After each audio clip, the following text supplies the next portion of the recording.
Salut, bienvenue pour une nouvelle vidéo et pour ce qui va, je pense, être la dernière de cette série. À moins que dans le futur je m'abonne à assez de nouvelles chaînes pour les rassembler et en faire une nouvelle vidéo abonnement YouTube, je pense que ce sera la dernière. Dans ces vidéos là, depuis un moment maintenant, je vous parle de toutes les chaînes auxquelles je suis abonnée. Je les ai tout simplement pris dans le seul ordre que me donne YouTube, à savoir l'ordre alphabétique. Et la dernière fois, j'avais fini les chaînes commençant par un T. Donc là, il me reste U, V, W, X, Y et Z. Ça fait beaucoup de lettres, mais vous vous en doutez, il n'y a pas beaucoup de chaînes qui commencent par ces lettres-là. Donc, normalement, je devrais pouvoir vous parler de toutes celles qui restent dans une seule et même vidéo. Au pire, je diviserai et j'en referai une dans quelques semaines, quelques mois. Donc voilà, la dernière chaîne dont je vous ai parlé la dernière fois, c'est la chaîne de Too Faced Lizzy. Et donc là, on recommence avec les U. Et il n'y en a qu'une seule qui s'appelle Un coin de bonheur par MMA. Je sais pas trop. Mais il n'y a plus aucune vidéo publiée sur la chaîne depuis 6 ans et je dois vous avouer que je n'ai pas de souvenir de cette chaîne. Donc on va pas s'attarder plus que ça. En barre d'infos comme toujours, je vous mettrai tous les liens des chaînes que j'ai citées et qui sont toujours actives. Ou alors qui sont plus actives et que j'aime vraiment très fort, ça peut arriver aussi. On passe donc à la lettre V et la chaîne suivante, c'est la chaîne de Valérie Deswild que j'ai découvert quasiment, enfin pas loin du début de ce qu'elle fait maintenant. Il me semble qu'avant elle avait cette chaîne et elle faisait plutôt de la beauté et de la mode, etc. Et puis elle s'est mise, pendant le confinement notamment, donc le premier confinement de 2020, à faire des petits travaux, du bricolage, etc. etc. De base, elle sait coudre quand même, enfin, elle a quand même une base manuelle, vous voyez. Et là, aujourd'hui, elle fabrique des meubles en bois. Vraiment du début à la fin, elle fait tous les meubles. Elle a rénové toute une partie de la maison de ses parents. Elle a refait sa chambre, c'est les premières vidéos. Les premières vidéos, elle a refait sa chambre, elle a refait sa salle de bain, puis elle s'est mise à fabriquer des choses. Elle a aussi refait, enfin elle a aussi aidé à aménager l'appart d'une de ses amies, il me semble. Puis elle a fait l'ameublement et vraiment le placo, etc. de tout l'agrandissement de la maison de ses parents. Elle s'est construit un atelier, elle fait des meubles en bois, enfin vraiment j'adore suivre les gens qui font des rénovations, des choses comme ça. Et autant j'ai quasiment arrêté de regarder tous les autres chaînes, genre Mr. White, Rachel et Mignon, etc. dont j'ai déjà parlé. Je suis toujours abonnée et je pense qu'un jour je reprendrai et je suivrai leurs projets vidéo par vidéo.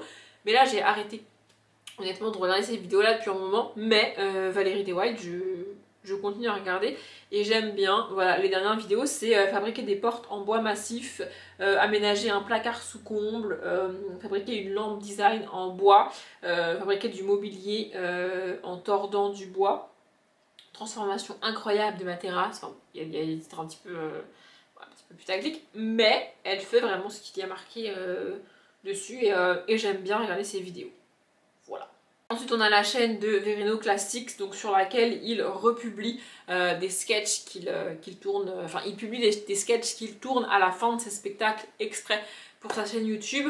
Honnêtement je regarde plus trop ces vidéos parce que la manière dont il aborde certaines thématiques ne me fait clairement pas rire du tout. Donc ça fait un moment que j'ai pas regardé ces vidéos. Mais en fait ce que j'ai entendu ce qu'il a dit dans certains de ses sketchs m'a agacé au point que j'ai pas envie de regarder la suite, mais pas au point que je me désabonne. Donc peut-être qu'un jour je reprendrai. Voilà, si vous connaissez pas Verino, c'est un comique, j'allais dire. Enfin oui, c'est un humoriste, c'est ça le mot. Qui donc fait des spectacles, etc. et qui publie des vidéos sur sa chaîne YouTube, mais en fait c'est pas des bouts du spectacle qu'il met sur sa chaîne YouTube, c'est à la fin de chaque spectacle, il fait un petit moment de blague, etc., d'humour sur l'actualité en fait, et c'est ça qu'il publie sur sa chaîne. Donc en fait c'est à la fin de chaque spectacle un petit bout différent qu'il a écrit spécialement pour ce jour-là et qu'il publie sur sa chaîne. Enfin bref. Ensuite on a la chaîne qui s'appelle Vericon et que j'adorais vraiment. Elle fait principalement des vlogs un petit peu délivrés, un petit peu déjantés. C'est pas le genre de vlog très posé, très carré, très pensé, très réfléchi. C'est elle a filmé ce qu'elle a filmé, elle les met bout à bout, ça fait un vlog. Tu regardes, tu regardes pas, vraiment c'est comme ça. Et j'ai découvert sa chaîne un été il y a 4 ou 5 ans, je sais pas. Il me semble que c'était juste après le Covid, oui. Où elle et sa sœur, il me semble, ont loué une voiture électrique et ont tenté, enfin ils ont fait un tour de l'Europe en voiture électrique pour voir si c'était effectivement extrêmement galère avec une voiture électrique ou si c'était possible. Elles ont eu des galères évidemment, mais globalement elles s'en sont sorties si vous voulez savoir. Et donc voilà, il y a plusieurs vlogs de ce séjour-là si vous voulez les regarder. Et puis elle a aussi été à la Réunion, je sais plus, là récemment elle a été, pas récemment, ça fait 2 ans, j'ai vu, mais voilà, elle est partie... vraiment, c'est pas un voyage à Tahiti. Voilà, elle est partie. Là, je pars seule vivre à Tahiti. C'est le titre du premier vlog. Et donc, elle a fait plusieurs vlogs comme ça. Et puis, les vlogs se sont arrêtés. Ce qui fait que je ne sais pas aujourd'hui si elle est toujours à Tahiti. Je sais pas. Mais elle a arrêté les vlogs. Peut-être qu'on peut la suivre sur Insta ou des trucs comme ça. J'ai pas pris la peine de chercher. Mais voilà, son dernier vlog date d'il y a 2 ans. Donc, on peut visiter Tahiti avec elle, en sachant que pour elle c'est pas des vacances, elle essaye d'y vivre là-bas. Donc vraiment j'adore la manière dont elle fait ses vidéos, c'est pas prise de tête, c'est vraiment détente et en même temps il y a quand même du montage derrière. Cet équilibre là est pas hyper évident à trouver et j'adore la suivre. Je suis un peu deg qu'elle soit plus régulière sur YouTube, mais clairement c'est pas sa priorité hein, YouTube. Ensuite on a des chaînes de musique, donc Vevo Yuka, Vianney Musique évidemment. Ensuite on a la chaîne Vibration Littéraire, donc de Manon, je pense que vous la connaissez. Voilà, elle lit pas mal de livres et elle lit pas mal d'imaginaire de mémoire. Elle a une palle absolument gigantesque, absolument gargantuesque. Si vous voulez suivre quelqu'un sur YouTube pour vous dédramatiser et pour vous décomplexer de votre petite palle, franchement... suivez Manon, vraiment, elle a une palle, ça déborde littéralement chez elle. J'adore la suivre, vraiment. J'ai pas regardé ses vlogmas parce que honnêtement je peux pas tout regarder en même temps, mais peut-être que là dans le courant du mois de janvier je prendrai le temps d'aller regarder ses vlogmas. Voilà. Je les ai pas regardés jour par jour au mois de décembre parce que je peux pas tout regarder en même temps, mais j'aime bien la suivre, j'aime beaucoup sa manière de parler, elle est calme, elle est posée, elle est douce, c'est très rare qu'elle s'énerve. Je sais pas du tout moi, mais j'aime bien la suivre. Voilà, c'est une booktubeuse que j'aime suivre, tout simplement. Ensuite, on a la chaîne de Victoria Charlton que j'ai déjà eu l'occasion à plusieurs reprises de citer en vlog. Donc c'est une chaîne, attention super accent, de true crime, voilà. Elle est canadienne, québécoise, encore une fois, je ne sais jamais. En tout cas, elle vit au Canada, au Québec probablement, à Québec même. Bref, par là-bas. Voilà, et donc elle publie des vidéos plus ou moins longues. Il y a des vidéos qui vont durer 15 minutes, il y a des vidéos qui vont durer 45 minutes, il y a des vidéos qui vont durer 1 heure, 1 heure et demie, 2 heures, ça dépend. Voilà, et elle revient sur des personnes disparues, des personnes assassinées, des tueurs en série, des disparitions en série mais on ne sait pas qui, des personnes violées, des enfants kidnappés, etc., etc., etc. Et parfois on a la finalité, on sait qui, comment, pourquoi il a été arrêté, elle a été mise en prison, etc. Parfois on ne sait pas. Parfois elle fait des vidéos quand même assez courtes sur lesquelles on a très peu d'éléments, justement parce que c'est des personnes disparues assez récemment et qu'elle elle fait cette vidéo là pour donner de la visibilité à l'affaire et notamment elle l'a fait pas mal il me semble là ces dernières années. Elle donne de la visibilité aux personnes qui ont disparu juste avant le confinement parce qu'en fait il y a enfin tout le temps il y a des personnes qui disparaissent malheureusement et donc il y a des personnes qui ont disparu juste avant les confinements de 2020. Le problème qui se passe c'est que personne ne les a cherchés parce que juste après tout le monde a été confiné, donc pas possible de chercher et on les a jamais retrouvés. Principalement parce qu'on les a jamais cherchés en fait. C'est terrifiant, vraiment. Bref, donc voilà, on suit ça sur cette chaîne. J'adore cette chaîne. Parfois je vais avoir des crises. Je vais m'enchaîner plusieurs vidéos de Victoria Charlton sur une après-midi, un dimanche après-midi par exemple. Et puis parfois pendant plusieurs semaines, je ne vais pas regarder de vidéos de Victoria Charlton. Mais j'aime bien ce genre d'histoire, etc. Je suis abonnée à très peu de chaînes qui parlent d'histoires vraies. Et je lis pas de livres qui parlent d'histoire vraie. Je préfère la fiction en livre, mais là j'aime bien. Il y a des histoires vraiment terrifiantes et vraiment horribles. Il y a des gens qui sont vraiment détraqués. Après on a une autre chaîne de musique qui est la chaîne de Victoria Justice. Donc, et ensuite on a la chaîne de Villebrequin. Ça va être un moment difficile. Villebrequin était une chaîne tenue par deux personnes, deux hommes en fait, Sylvain et Pierre. J'ai découvert cette chaîne sur Popcorn, bref. Donc Popcorn était une émission sur Twitch tous les mardis soirs, parce qu'ils ont aussi arrêté Popcorn, c'est terrifiant. Bref, et donc dans une des émissions de Popcorn, les invités étaient Sylvain et Pierre de Vilebrequin. Et donc, peut-être que comme moi, vous savez pas du tout ce que c'est un vilebrequin, peut-être que vous savez, le vilebrequin, c'est un élément d'un moteur de voiture. Me demandez pas lequel, me demandez pas à quoi ça sert, j'en sais rien, mais c'est un truc de voiture. Et sur leur chaîne, ils parlaient voiture.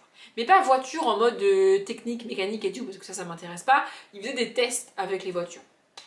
Genre, prendre un Dodan à 100 à l'heure. Genre, essayer de faire voler une voiture. Ou alors, ils faisaient des vidéos historiques un petit peu sur une marque, Audi, Renault, Ferrari, etc. etc. Comment la marque a été créée et puis comment elle a été revendue, rachetée, etc. Enfin bref. Ils parlaient aussi parfois des courses extrêmement dangereuses. Le Paris-Dakar, la Formule 1, comment ça s'est construit, tout ça. Les premières fois, etc. Parfois les accidents, puis les grands champions. Et parfois ils essayaient des voitures aussi. Alors des voitures de course sur circuit, mais aussi des voitures genre des Bentley, des trucs comme ça. Et j'aimais bien voir ça. Moi ce qui m'intéressait c'est justement pas la partie mécanique, hein, quand ils faisaient l'historique du moteur et tout. Je m'en foutais mais ça dure pas longtemps, c'est pas le cœur de la vidéo. Le cœur de la vidéo c'est la voiture en elle-même, à quoi elle ressemble, comment elle s'est vendue, comment elle a été construite, etc. etc. etc. Et puis ensuite ils allaient sur route avec et ils nous donnaient leurs impressions sur les voitures. Enfin bref. Moi j'y connais rien en voiture et je suis pas hyper passionnée par les voitures, mais j'adorais leur chaîne. Et vous vous êtes peut-être rendu compte que je parle de cette chaîne au passé, depuis le début, parce qu'ils ont arrêté leur chaîne en 2024. Et puis ensuite il y a eu pas mal d'embrouilles à coup de vidéos l'un et l'autre en mode ils se tirent dessus, machin il a fait ça et puis il m'a dit ça et puis c'est dommage. Vraiment je trouve ça extrêmement dommage d'avoir eu une chaîne tenue par deux personnes comme ça. Ça rappelle un peu Caroline et Safia de l'époque pour ceux qui auront connu. Voilà, c'est deux personnes qui ont tenu une chaîne ensemble pendant des années, qui sont passionnées par la même chose depuis des années et qui aujourd'hui se déchirent. C'est horrible à voir vraiment. Et puis c'est un peu comme dans toute rupture, tu sais, les gens ils vont chacun de leurs commentaires. En plus on parle de personnes sur les réseaux, donc là vraiment sur les réseaux et tout, ça y va de partout. Chacun a son commentaire, chacun a son avis, chacun se prend parti, etc. Enfin, je trouve ça tellement dommage que ça finisse comme ça. Mais ça n'enlève rien à toutes les vidéos qu'ils ont faites si vous voulez aller voir. Je mettrai quand même leur chaîne en barre d'infos. Je déteste quand ça fait ça. Là, je viens de tomber sur une chaîne que honnêtement j'avais oubliée. Mais une chaîne que j'adorais, j'adore cette personne. Et en fait me rendre compte me rappeler de cette personne et de cette chaîne, tout en me rendant compte qu'elle n'a pas publié de vidéo depuis 4 ans, ça me brise le cœur. Donc c'est la chaîne de Virginie Folly et le nom de sa chaîne est assez révélateur, vraiment. C'est une personne un petit peu déjantée, un petit peu fofolle, vraiment, mais dans le bon sens du terme. C'était un plaisir de regarder ses vidéos, de la suivre. C'était une booktubeuse, donc elle faisait des updates, des book hauls, etc., des unboxings, mais elle parlait pas que de livres, elle était aussi extrêmement fan de Disney, et donc il y avait beaucoup de ça sur sa chaîne. Il y avait des tags, il y avait des tops, il y avait des vlogs, il y avait des hauls, J'adorais cette chaîne, vraiment, Encore une fois, je ne l'ai pas encore rappelé dans cette vidéo, donc je vais le faire ici. Je reste abonnée à ces chaînes YouTube inactives depuis parfois des années, parce que peut-être qu'un jour, elles vont reprendre leur chaîne. Je ne sais pas, peut-être que malheureusement il leur est arrivé quelque chose entre temps, comme c'est le cas de certaines booktubeuses et dont je suis au courant, tu vois. Mais peut-être pas, peut-être qu'il lui est rien arrivé, peut-être qu'elle a juste, entre guillemets, sa vie qui a repris le dessus et qu'elle peut plus faire des vidéos, mais qu'un jour, elle va en refaire. Et je n'attends que ça, donc je reste abonnée à cette chaîne. Ensuite, on a une chaîne qui s'appelle Voyage à dos de dragon, qui franchement vend du rêve, mais alors j'en ai aucun souvenir et il n'y a plus aucune vidéo dessus, donc je ne sais pas. Ensuite, on a la chaîne de Verino, donc là, c'est sa chaîne classique sur laquelle il poste justement des bouts de son spectacle. Voilà. Ensuite, qu'est-ce qu'on a? On a Why Don't Me, qui est une chaîne de musique. On a Winter is Reading. Oh mon dieu. Mais elle a supprimé toutes ses vidéos. Je sais pas si vous connaissez, donc c'était Tartine aux pommes, historiquement. Voilà. J'adore cette chaîne, j'adore cette personne, vraiment. Je pense qu'elle est sur d'autres plateformes aujourd'hui, mais sur YouTube, elle a tout supprimé. C'était une booktubeuse une booktubeuse et une personne qui écrivait de mémoire et qui faisait aussi d'autres trucs artistiques, de la peinture, je crois. J'adorais la suivre dans tout ce qu'elle proposait, mais elle a juste arrêté en fait de proposer ça. Voilà. Ensuite, on a la chaîne qui s'appelle Wushies Vincent Scalera. Alors là, je peux pas trop vous en dire. Voilà, la dernière vidéo date d'il y a 1 an. Et celle d'avant il y a 2 ans, et puis il y a 4 ans, donc c'est pas du tout régulier. C'était... Ah oui, Blablou. Oh mon dieu, Blablou, c'était si drôle. C'était des petits sketchs drôles, légers, fun. Vraiment, je sais pas, je pense qu'il a arrêté principalement parce que ça devait être lourd à produire, à tourner, à monter, etc. C'est des petits sketchs, je sais pas si vous connaissez Blablou de nom, mais Blablou, si ça vous parle, eh bien c'est sur cette chaîne-là. C'est des sketchs, des trucs d'humour, des trucs fun à regarder. Vraiment, j'ai beaucoup aimé suivre Blablou quand c'est sorti. Voilà. Ensuite, on a une chaîne qui s'appelle YouTalk. Oh mon dieu! C'était une chaîne tenue par des youtubeurs de vulgarisation. Et je vois sur la miniature qu'on a Syllabus, donc Viviane de la chaîne Syllabus, dont j'ai déjà parlé, qui est une chaîne scientifique qui aborde genre pourquoi le carton est gondolé à l'intérieur. Elle explique pourquoi c'est comme ça. Voilà, des choses de la vie quotidienne sont expliquées par la science sur sa chaîne, j'adore. Et l'autre, alors c'est horrible parce que j'ai plus son nom en tête. Je vais vous montrer sa tête, si vous le connaissez, vous le connaissez, si vous le connaissez pas, eh bien vous ne le connaissez pas, son nom ne me revient pas.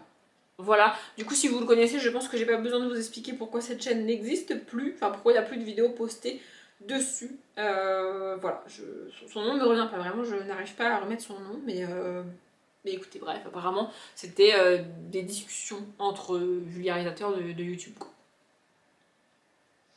Ensuite on a la chaîne de Zac Efron, de Zao, de Zeb, qui sont donc des chaînes de musique. Et ensuite on a la chaîne qui s'appelle Zest de Science, les séries originales.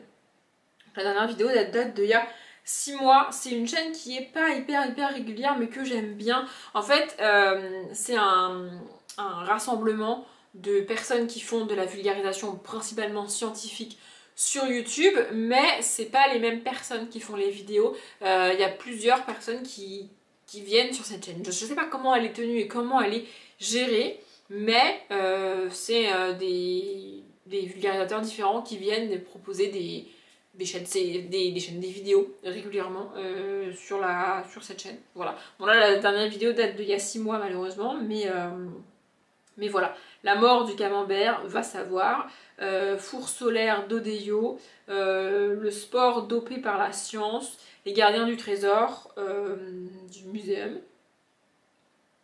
Ils font parler des morts. Voilà. Ça c'est les titres des vidéos que je vous lis à chaque fois. Je vous avoue que c'est une chaîne que j'ai très peu regardée finalement. Je me suis abonnée parce qu'il y a marqué science dans le titre, mais j'ai jamais pris réellement le temps de regarder. Enfin, peut-être que je le fasse. Ensuite, on a une chaîne qui s'appelle Zoé Binet. Je ne sais pas qui c'est, je dois bien vous avouer. Et puis, il n'y a qu'une seule chaîne dessus, qui est apparemment un court-métrage. Je sais pas quoi vous dire, vraiment. Et ensuite, on a 2 chaînes qui commencent par un E, mais comme ils ont mis l'accent sur le E majuscule du début, du coup, c'est à la fin, dans l'ordre alphabétique. Donc, on a la chaîne d'Emeline, donc Chibi dans les orties. J'adore cette chaîne. Elle est inactive depuis 8 mois malheureusement et peut-être qu'elle va revenir. Vraiment, j'adore cette personne. On est de nouveau sur une booktubeuse très calme, très douce, très posée, qui parle sagement, qui parle calmement et qui te donne envie de lire des tonnes et des tonnes et des tonnes de livres. C'est une catastrophe. Vraiment, depuis que je suis abonnée à cette chaîne, c'est une catastrophe. Et en plus, elle lit des choses que je vois personnellement quasiment nulle part ailleurs sur Booktube. Et elle lit pas vraiment ce que je lis, hein. Elle lit pas mal de contemporains, peut-être des essais, des trucs comme ça, vous voyez, c'est pas vraiment ce que je lis. Mais à chaque fois, elle en parle tellement bien que j'ai envie de lire tout ce qu'elle lit. Donc c'est peut-être pas plus mal qu'elle soit inactive finalement. Non, je rigole. Et ensuite, on a la chaîne qui s'appelle Emily, mais alors il n'y a plus rien dessus, donc je peux pas vous dire, grand chose. Et j'en ai maintenant terminé avec tous ces abonnements YouTube, donc c'est bel et bien la dernière vidéo de cette série avant un très long moment, je pense. Voilà, en commentaire si vous voulez me parler de chaînes YouTube que vous aimez, que vous suivez, etc. n'hésitez pas.